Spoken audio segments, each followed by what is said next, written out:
One of the reasons why my mom would typically keep salmon in the pantry is, one, it was not that expensive to buy, but also because, as you can see here, the use by date is 2030. I'm sure I bought this probably 8 months ago.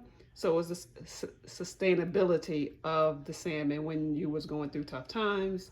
You know, when she didn't have much money for food, she would always have the salmon in the pantry.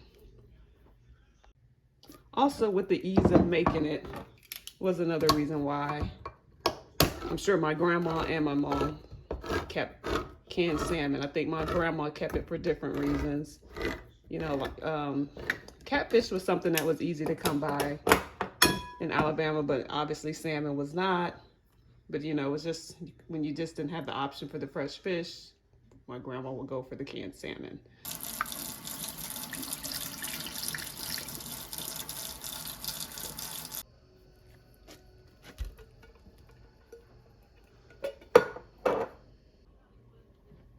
And I'm just going to remove the bone that's in the that's in the meat. Move that off, and we're going to take the skin off. Now, I know some people that typically like to keep this stuff on. My grandma took it off, and my mom also took it off. So just out of habit of them doing that, I also remove the bones and the skin.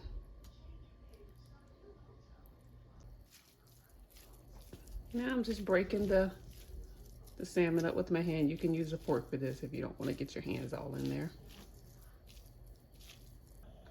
And I'm going to saute the onions.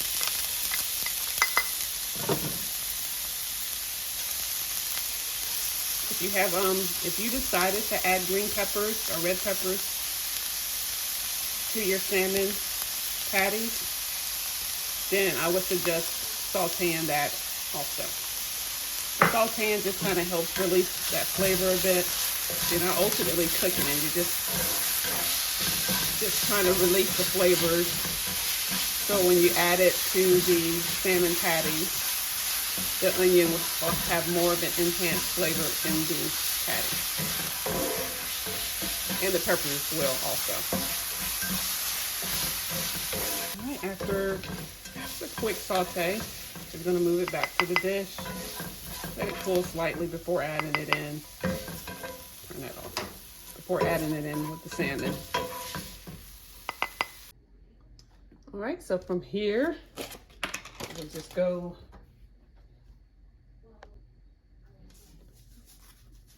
So I'm going to add in half a cup of breadcrumbs.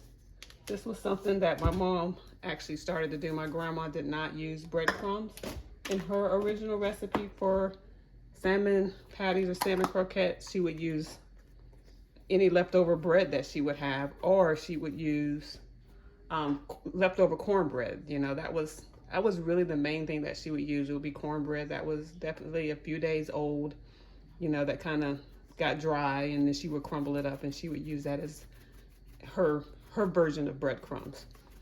So next I'm going in with some Old Bay seasoning. Also, this is something that my mom, she kind of incorporated into the recipe, not something my grandma did.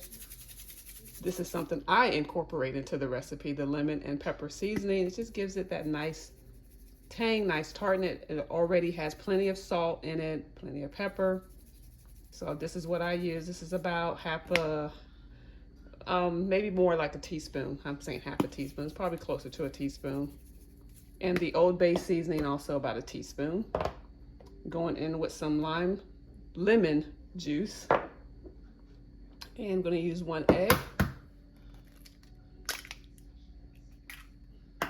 So the recipe has definitely been modified a bit since my grandma has made it. Just stirring this in before I add the onions. My onions are still a little warm.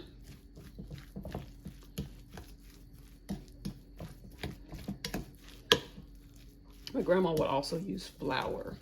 So it was, you know, just dried breadcrumbs. I don't know if my grandma just didn't think of it. I don't know if it was availability of getting it, but she definitely did not use dried breadcrumbs in her salmon. So now I'm going to dump my onions in.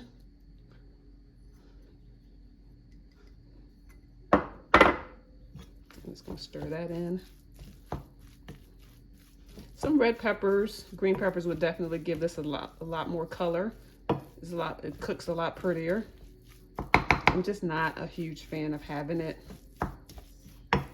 in my salmon patties or croquettes, whichever one you want to call it.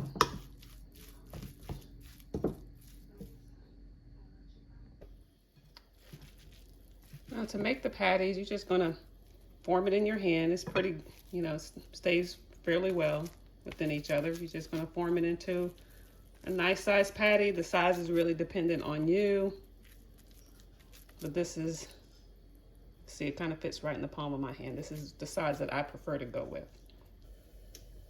Just heating a few tablespoons of vegetable oil in my cast iron skillet. I've got the temperature to a medium-high heat. That will help give the salmon patties a nice golden crust. My skillet is nice and hot. And I'm just going to add my patties.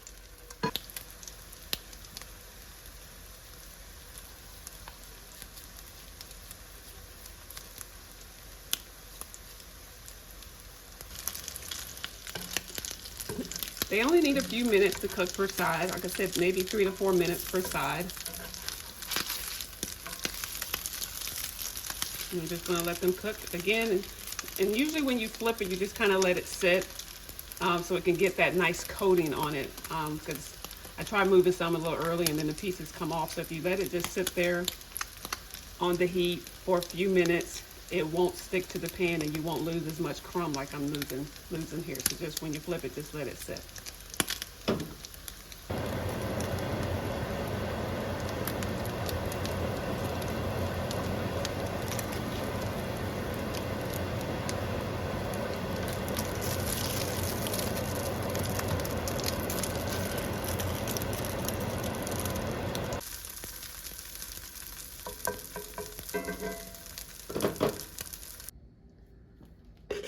Now, as for the sauce, it's just pretty much just 3 ingredients.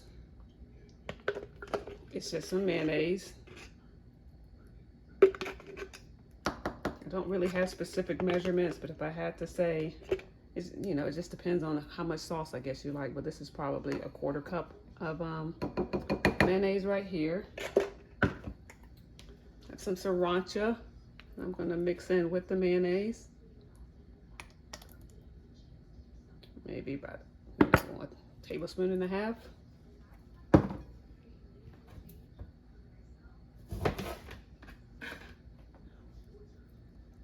A squeeze of lime or lemon. I'm using lime because that's what I have. I just used my last lemon for the juice in these salmon patties. I'm just going to whisk that together. Like I said, there's really so many different ways people make their own sauce. I use the mayonnaise.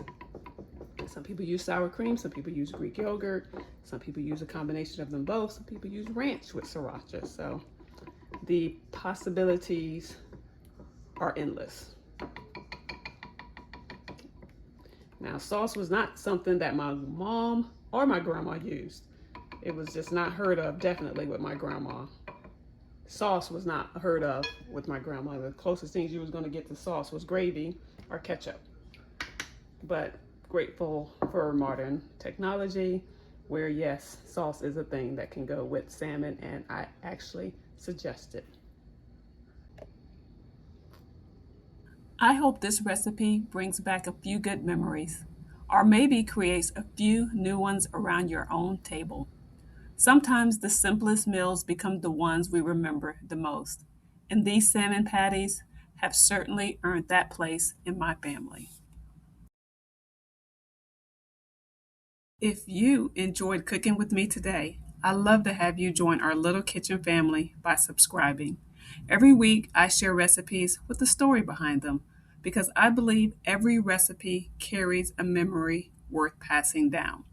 Until next time, may your kitchen always feel like a hug from Grandma. I'll see you in the next video.